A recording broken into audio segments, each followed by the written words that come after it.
Flow is a kind of altered state of consciousness where you're absolutely focused on what you do. You're so much focused that any other thing just gets out of your mind. There's no negative thinking. Things are working. You're working like on autopilot, automatically. There's a kind of effortless attention. You're so much focused on your activity that you really lose the sense of time as well, which can result into your experience, for example, a 2-hour run as being, I don't know, a 2-minute run. What does it take to do the impossible? What does it take to level up your game like never before? What does it take for individuals, for organizations, for even institutions to achieve paradigm shifting? Nothing is ever the same again breakthroughs. Our mission is to decode the neurobiology of flow and cognitive peak performance.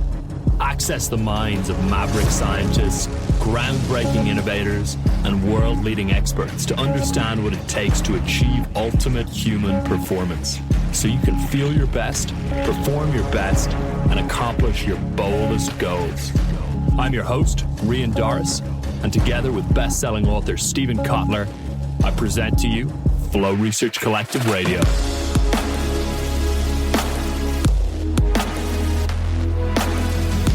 Hey there, Rian Doris here with the Flow Research Collective. Today's guest is a treat and a true flow scientist. And I'm not just saying that. Our guest, Dr. Michele Ufer, is a runner, a performance coach, and a researcher that studies flow above all else.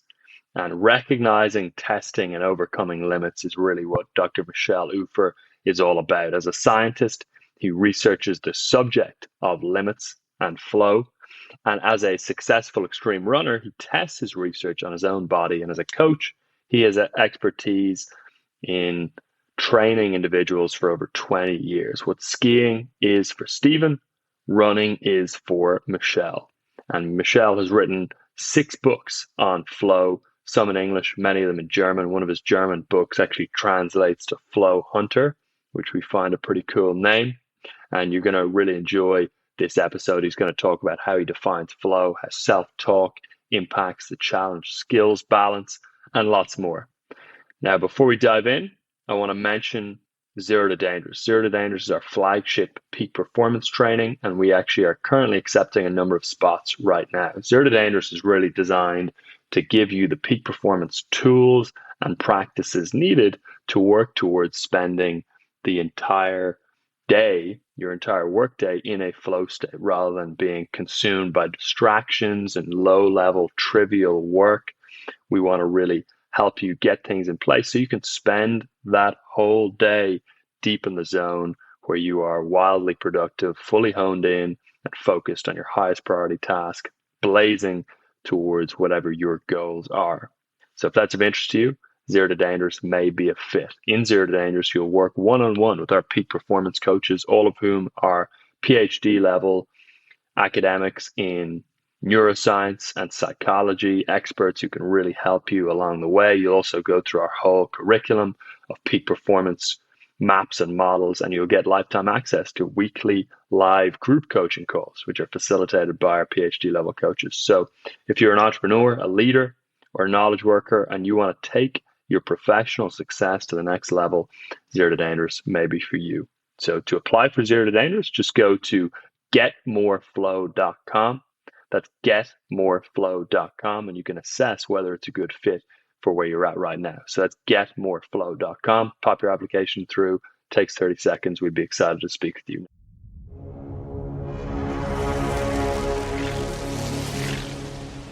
Thanks a lot for inviting me on to your show. I'm really excited sharing my story and experience with you.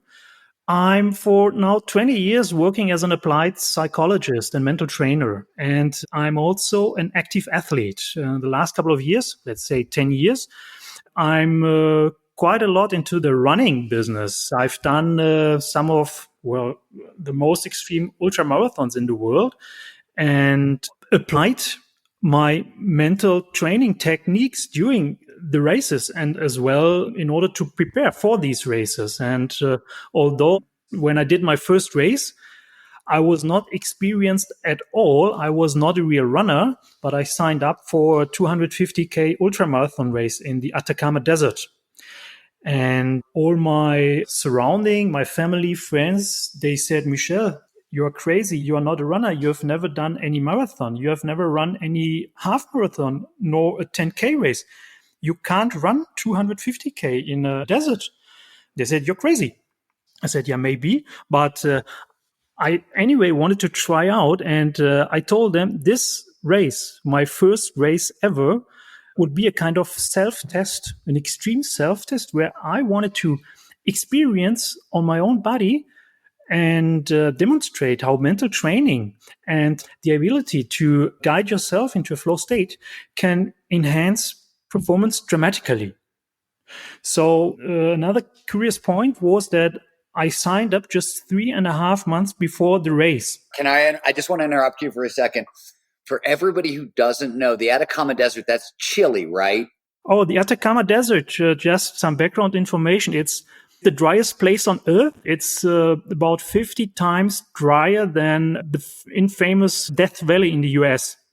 It's at an altitude of 2,500 to 4,000 meters. So during daylight, it's very hot. It's 40 plus degrees Celsius. And at night, it can be really freezy down to minus 10 degrees Celsius. So the terrain is really tough. And before I let you go back to your story, the average person, the average competitor takes how long to complete the 250K? You mean how many hours it does take to complete the race? 2.5 days, right? The race is organized as a stage race. So every day you have to cover a distance of up to 100K within 6 days. So the first stage was 30K, then 42, 45, again 40, then 78K stage. The last stage was supposed to be 20K, but then reduced to 10K. So the total amount was about 250, but divided into 6 days. Cool. Every day, one stage. And at the end of the stages, athletes were provided a group tent for 15 people and hot water.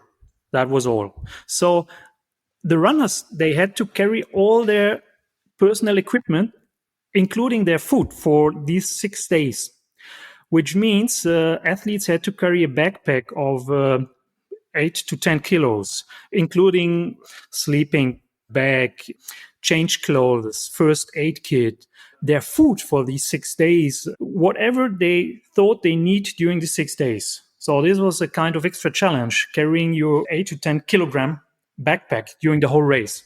During these stages, the only service you got was every 10 to 20K, a checkpoint where doctors had a look at you and decided whether you can continue or not. And you got fresh water. This was all. So it was a self-supported race. Of course, you really rely on what you bring and what you carry on your own.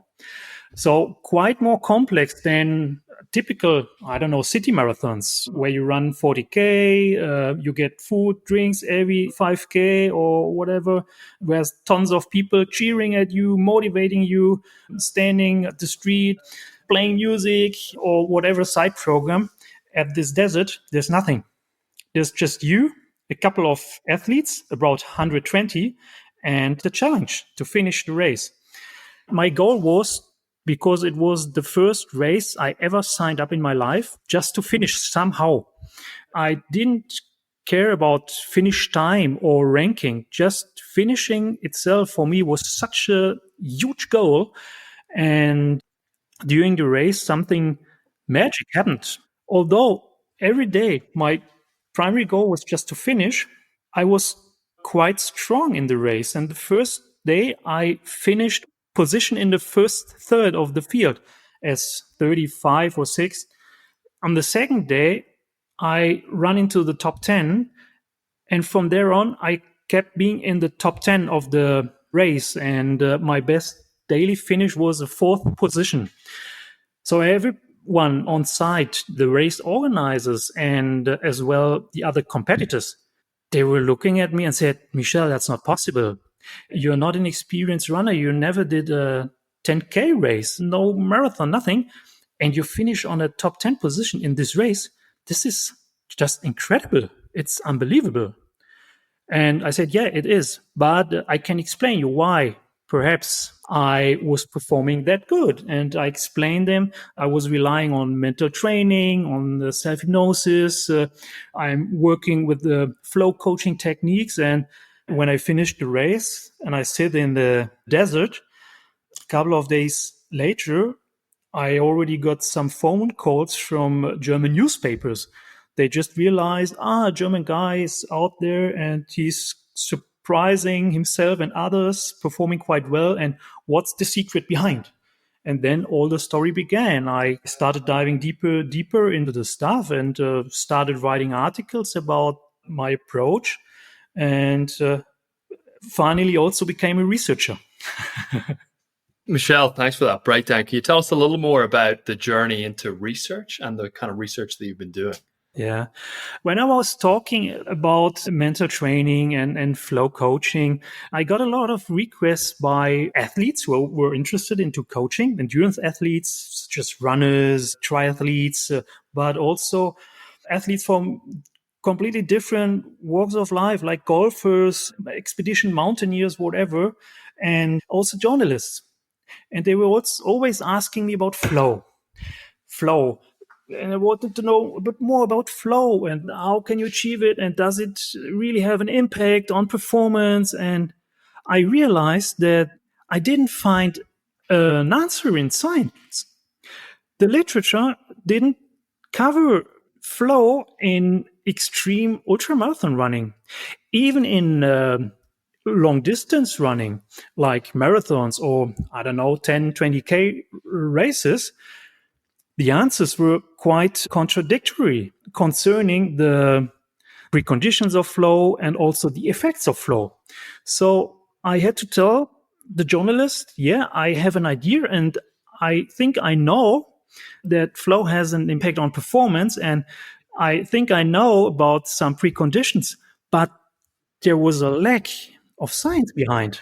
I didn't find any valid answer in scientific literature. And at this point, I just said to myself, Michele, hey, a couple of years ago, you already had the idea to do a PhD research project.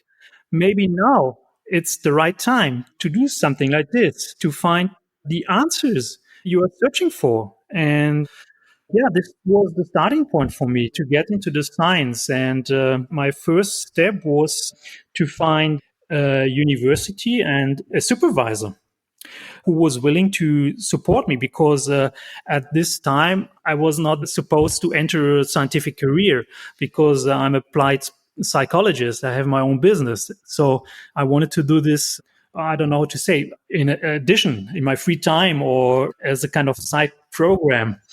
And I finally found someone who was very interested in my story and approach. And in 2014, I started working on my PhD on sports psychology with focus on this flow in extreme conditions.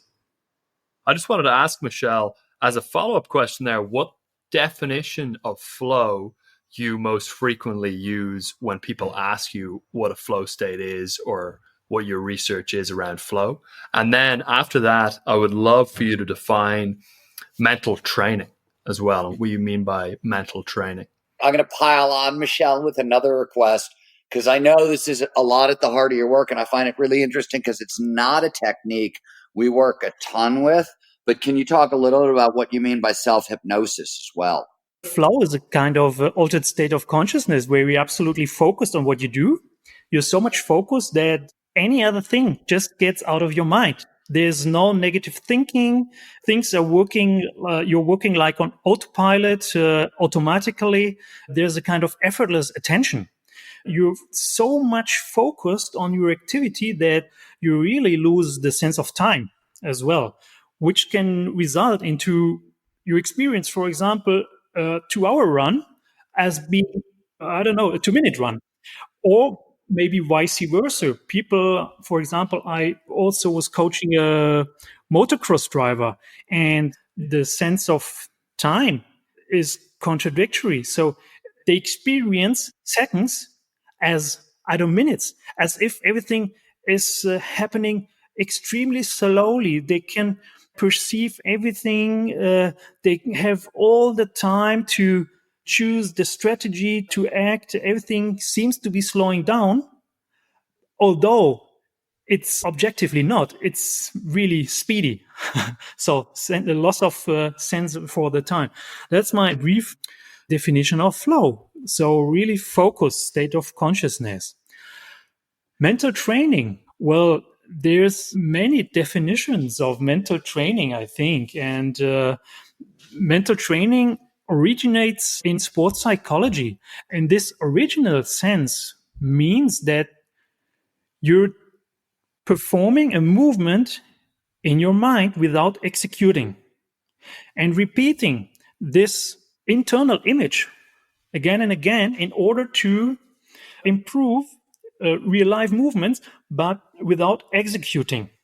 This is an original definition of mental training.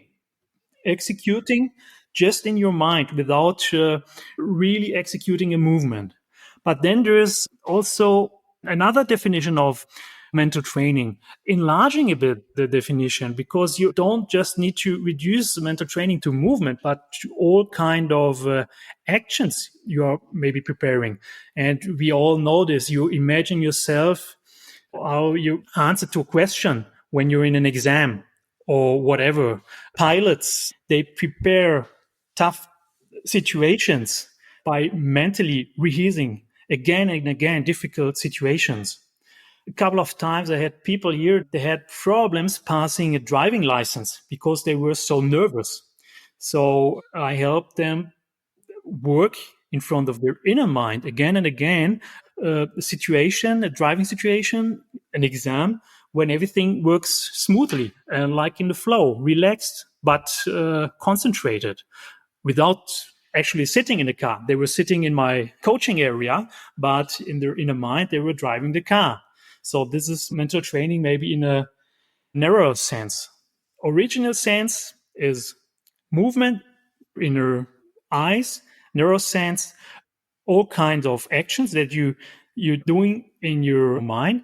And then in a broader sense, mental training is improving everything on the mental side that might help you reach your goals faster, better, and whatever these goals might be. So this is not reduced to mental training, working with internal images, with visualizations. So it can be all kind of stuff.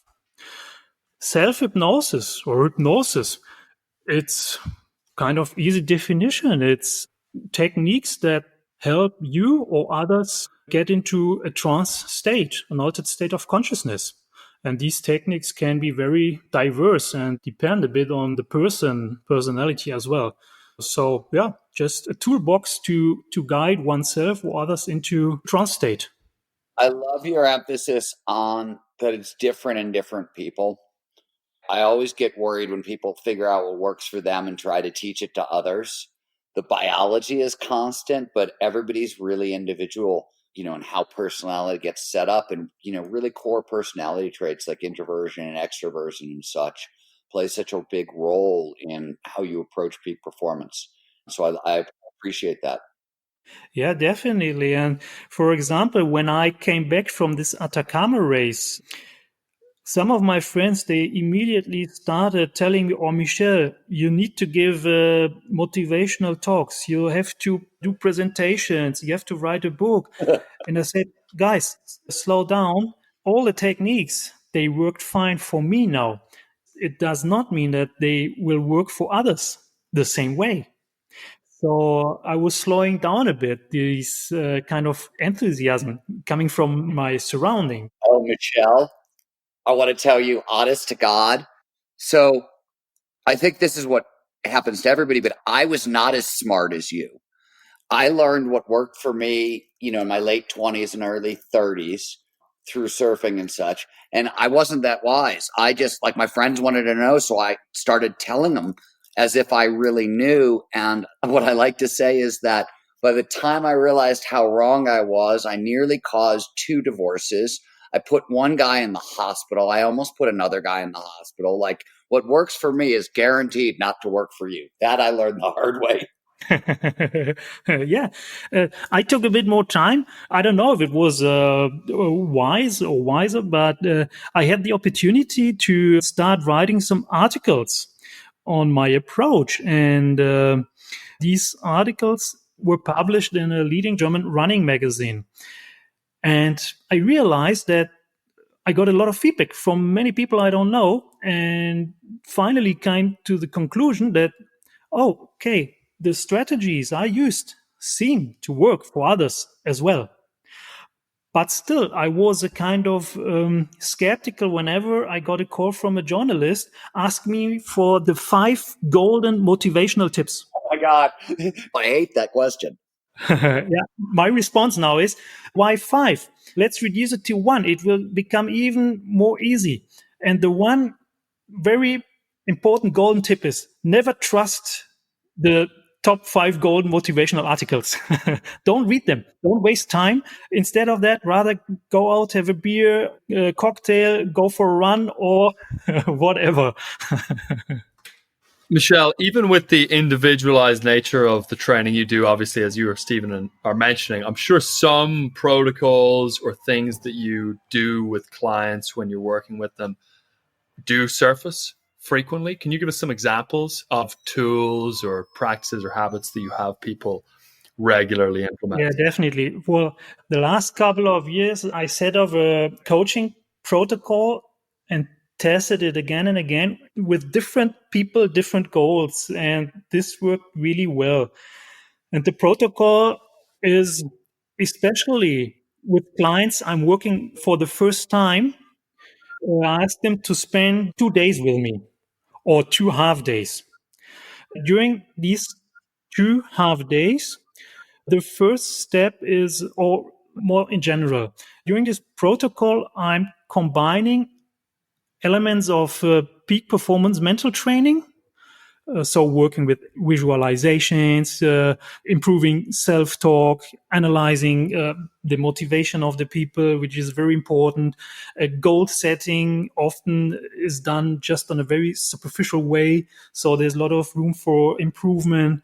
And this mental training techniques applied to the individual and the situation where this individual lives in is then also combined with a brief coaching, brief and resource oriented coaching, and then active alert hypnosis, which is one of my key elements, which I used also during Atacama crossing and different other races on 5 continents. So technique to put yourself in a trance, in the flow-like state.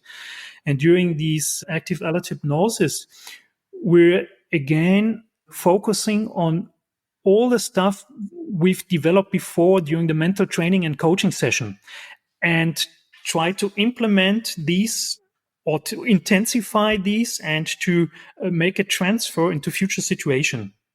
So this is the kind of the overall protocol. Within that, we are very flexible. I don't know, 10, 20 years ago, before workshop or maybe a coaching, I really spent a lot of time thinking about, oh, what exactly can I do and what could be a good approach. But I realized once the client is here, things can go completely different and should go probably completely different because coaching is a very individual thing. So we are working a lot on what exactly at the moment of the coaching comes from the coachee, comes from the client. And this is the material we're working with. So very individualized work within a kind of framework of what I try to explain. Can you break down a little more detail? Let's say someone's listening to this and they're highly intrigued by what you're saying, which I imagine will be the case. How would someone implement a Read any of his books. A bunch of them are in English and they're good. Well, that's a first definite action to take. But how would someone implement some of the practices that you're talking about, Michele, without a coach or without someone that they're actually actively working with? Oh, yeah, maybe you do not need a coach, but just need some great hints. I tried to offer this kind of approach in one of my books, which was translated into English last year. It's called Mental Toughness for Runners. And there's a whole bunch of techniques, strategies that you can apply without a coach. I got some feedbacks from athletes as well as corporate executives telling me the strategies, they're very helpful for me. For example, there's a German ultra marathon runner who prepared with the techniques again and again for world championship. There is a swimmer who told me, I used the book for 6 months to prepare for world championship. And I really went deep into the exercises, into the stuff, and did what you offered. Because just by reading, you don't change that much. It's like a running plan. If a running coach tells you, on Monday you should run 10K, on Friday 30K, and on Sunday 20K, just by reading, you don't get better. You have to go out and run. And that's the same with the mental training stuff. You have to do it. You have to practice it again and again, because one of the goals of mental training is that by repeating certain things, you get routines that later on, when you gain some expertise, you don't have to do it, execute it consciously. It just works on autopilot. And that's one of the goals. You find routines that work for you and that work on autopilot in moments that count most. So I think I'm really convinced that one can do a lot of mental training without a coach. But sometimes it's like, imagine a barber cutting his own hair. It's a good analogy, I've actually. done this for 30 years. What are you talking about? That's funny. So sometimes it's good to have some help. Sometimes I get some clients, they tell me, I understood all the exercise, I've done some of them, but maybe you can offer me some other perspectives or some new perspectives on myself. And this can be enriching and very helpful for people. Can you break down, Michele, an exercise from the book and how someone would go about implementing it? Yeah, for example, very powerful strategy is self-talk. Our brain almost never stops working, and we're full of thoughts. And we have the choice what kind of thoughts or self-talk, we can talk it out loud or inner voice, can be productive or can be negative and can rather get us away from our goals. For example, a self-talk like, don't put so much pressure on yourself. I don't know, many trainers, soccer clubs, or maybe a running trainer working with these kind of self-talk, which is a negative self-talk. They tell you what you should not do.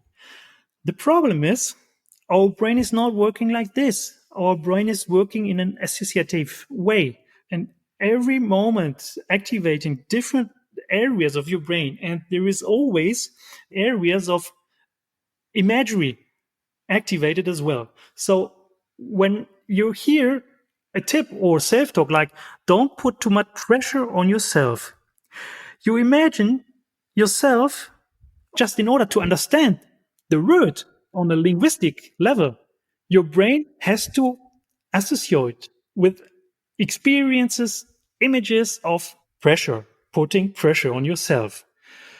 And this is always going hand in hand with the emotions and with the bodily sensations. Like, I don't know, your muscle is activated, your muscles contract, whatever.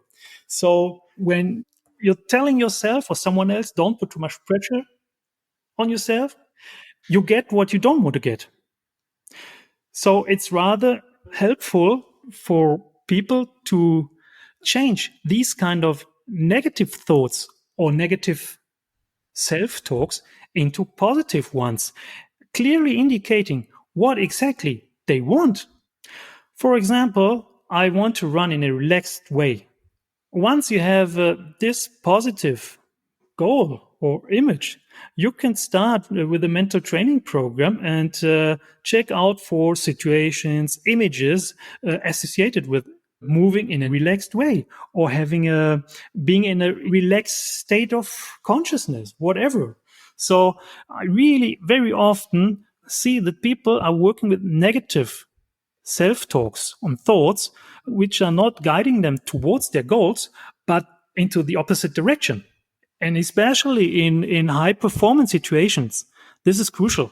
And this is really key for self-sabotage.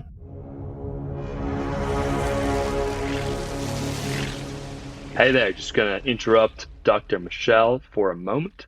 If you are a leader, a knowledge worker, or an entrepreneur, and you want to take your professional success to the next level while reclaiming time, space, and freedom within your personal life, then Zero to Dangerous may be a fit for you. Zero to Dangerous is our flagship peak performance training. You'll work one-on-one with our coaches. You'll go through our whole curriculum. You'll join a community of peak performers from all over the world. We're about 700 or 800 strong at this point. It's an amazing group. So if that's of interest to you, go to getmoreflow.com, getmoreflow.com, pop an application through, takes 30 seconds. We would be excited to speak with you to see whether it's a good fit. So that's getmoreflow.com. Alrighty, back to Dr. Michele.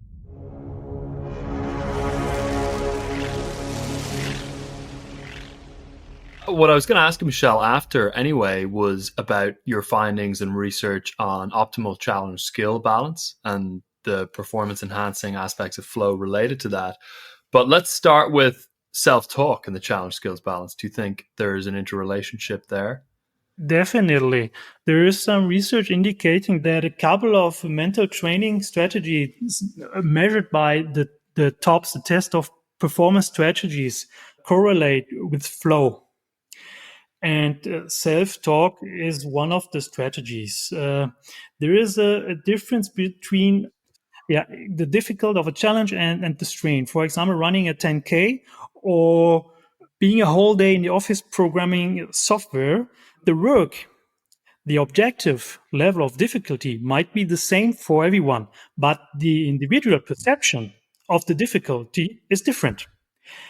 This individual perception depends on things like the way you talk to yourself, depends on your ability to move yourself into a level of activation, which means that you're not too nervous. It depends on the way you can cope with negative emotions. You can stop them and change them into positive ones.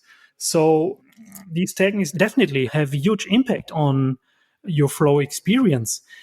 And then if you look at self-talk in a slightly different way, and you think of using, for example, things like mantra that you're repeating again and again.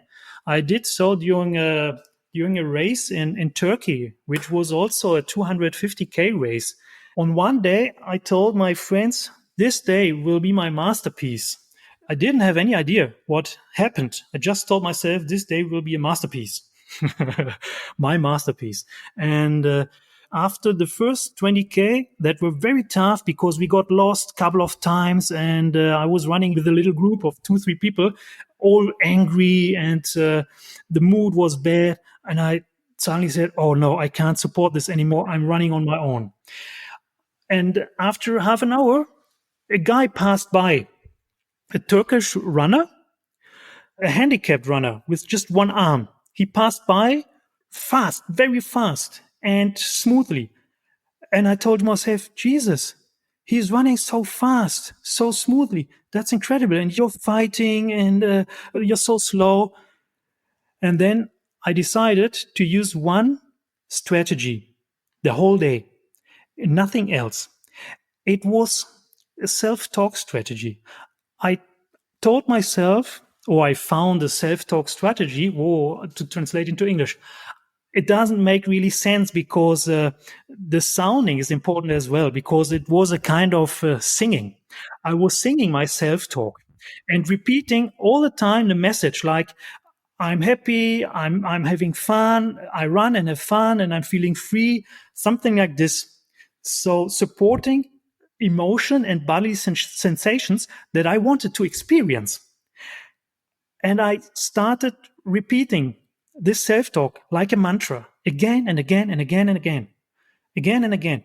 And I just realized after a half an hour, it's getting easier. I'm getting relaxed. It's really relaxed, easy. It's getting flowy. I'm getting faster. I'm running faster and faster. After 1 hour, I was passing by the next checkpoint. I saw the handicapped runner. He sat down and he finished the race. I just realized that he was not in the same race group, because there was not just a 250K race, but also a 100K race. And these guys, they just run 10 or 20K a day. So he was able to run fast, pass by, and then the race was already almost finished for him. But I told myself, well, you continue. You continue running because you're feeling better and better, and your emotions, everything is getting better and better. And for the rest of the day, I was continuing singing this mantra like self-talk. I run and have fun and I feel free, and it's so nice to be here. I don't remember anymore. But it was amazing what happened, because from this time on, I became so fast that finally I came in first on that stage, way before local runners who were much, much stronger than me. When I passed future checkpoints, people are always asking me, Michele, everything is all right. You're so fast. You're running so fast. What happens? And I said, oh no, I'm feeling good. I'm feeling good. I'm in a flow now, and everything is fine. And when I ran 30K at the beach after already having run 50K through the mountains, I just kept telling myself or singing to myself, you run, you have fun. It's nice and fun. And it became an incredible experience. It was so effortless, although the objective workload was huge, because it was a tough terrain, it was hilly, there was altitude, there was hills to run up and down, there was 30K beach section. During the day, it was 35, 40 degrees Celsius. So the objective workload really hard, but my individual perception was completely different. So I was able to put myself into a flow-like trance state using self-talk technique, which had another big advantage. When I started repeating my self-talk like a mantra, it was very hard for any negative thought to get into my mind, because my mind was full of this one self-talk. And whenever there was a moment when I realized, but anyway, it seems like your leg starts aching, I used a technique called thought stop. I really consciously stopped the thought, put it away, and started again my mantra-like self-talk, singing, I run, have fun, I feel good, and everything works effortless. And finished, and even at the finish line, felt great. So this is maybe a nice story explanation how self-talk can help put yourself into a flow-like state. You know, Michele, one of the things you said in there that I think is really key, and people don't quite get the power of it. You absolutely, with your self-talk, want to focus on how it's going to feel inside you. Describing the feelings you want to actually have is so critical, I've discovered. Yeah, exactly. And so one part of my mental training program is the mental training I'm using myself to prepare for competitions or maybe for business stuff is, what's your goal? What's the key challenges? And how do you want to master the key challenges? What exactly do you want to experience? So what I'm doing myself, but also with clients, is on the level of goal setting. Mostly people, we all set goals all the time. We're setting goals, but we're doing this mostly on the result level. We define the result we want to achieve, but that's just one side of the medal. The other side of the medal, which is very key, or it's key important, especially to set up a mental training, an individual mental training program, is the definition of process goals. This gives you the answer to what exactly do you want to experience when you master a certain challenge. What exactly do you want to feel? And with this answer in mind, you can start setting up visualizations that help you. This starts or helps you start setting up self-talk that's really individual and working for you. So the definition of process goal is very important in my view, and one of the basics. I'm working in coaching in order to develop all the rest. Michele, what are some of the biggest shifts that you observe in your own daily habits or practices today as a result of having researched flow and peak performance so deeply at this point? A big shift a couple of years ago. Just realized my wife, when I went out for a run and I was doing a 50K training run, and I came back, she asked me, "Oh, you went out for a training run? Yeah. How far? 50K. Oh, okay." And I said, "Hello? Ah, okay. It's still 50K. It's huge. It's a lot.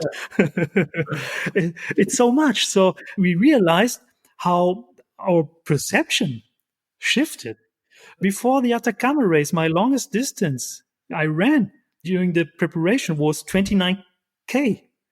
And I don't know, 2-3 years later, a 50K training run was nothing special for my wife.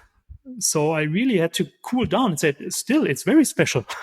And I'm very graceful that I can do this. And so we always have to appreciate small things or even the bigger steps. That's a nice story where I realized that things are shifting. Respect to research, I realized that with the research I did, I was able to get a lot of interest. The running community was very interested in what I do. Also, media was interested. But now I'm getting even more interested in how we can translate the findings into corporate business, into all-day life. We are not all runners, but we should be able to transfer some of the findings into different contexts, I think. And this is something that I would like to work in the future on. That makes sense, Michele. I like the running example. Sounds like your standards or assumptions around normality definitely expanded. So that's cool. One of the questions we love to ask, Michele, is what we call the research genie question. So if you could, in the click of a finger, get the answer to any research question, probably a question that has been troubling you or that you've been pondering significantly, what would that question be? A key question in my view is, what are the physiological correlates of flow? And how can we measure them? Stick around, by the way. That's what we're doing. That's what I was thinking. Yeah, that's what many people try to do, but I think it's still way to go. Is that your question, Stephen? If you were to do the research genie one, would that be the exact same? Honestly, I mean, yes, for my entire adult life, that would have been my question. I now I really believe what I say, that we are getting closer and closer to the neurophysiological correlates, and now it's a matter of time. So if I'm going to spend my research question on something, and it's you know what I mean, I got to go bigger. Right. Michele, is there anything else that you would like to share with folks about flow, about peak performance, your work, or anything else you feel like mentioning before we close things out here? I think spending some time with flow could be one of my 5 golden motivational tips.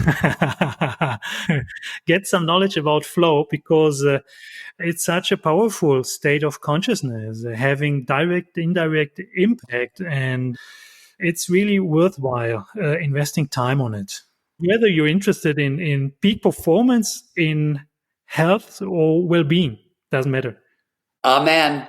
Nice. Well, thanks, Michele. It was super to have you on. It was great to chat. Thank you for all the time. appreciate it a ton. Thank you, guys.